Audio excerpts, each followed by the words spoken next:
கல் தோன்றி மண் தோன்றா காலத்தே வாளோடு முன் தோன்றிய மூத்த குடி என்று இதுவரை நாம் சொல்லிட்டு வந்துட்டு இருக்கோம்.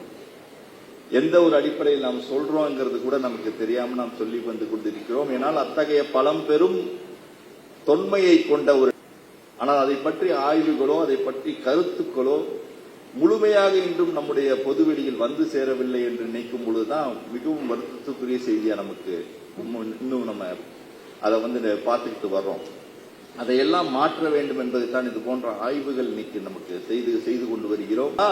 ஹோமோசேப்பியன்ஸ் என்று சொன்ன என்ற ஒரு மனித இனம் உலகம் முழுவதும் தோன்றி 2 லட்சம் ஆண்டுகளுக்கு முன்னால் ஆப்பிரிக்காவில் தோன்றி அந்த மனித இனத்தின் மரபணு கூட கிடைப்பது தமிழ்நாட்டில் தான்.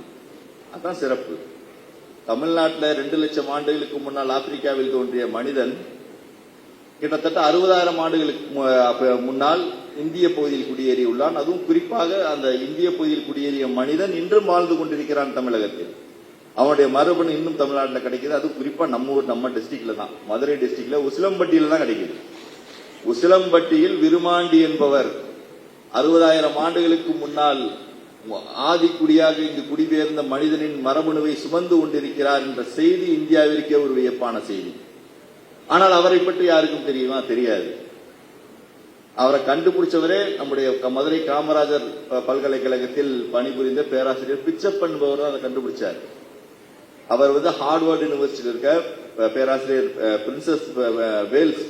ஸ்பென்சர் வேல்ஸ் என்பவருடன் சேர்ந்து நேஷனல் ஜியோகிராபி என்ற ஒரு ப்ராஜெக்ட்ல இந்த டிஎன்ஏ கண்டுபிடிக்கிறாங்க.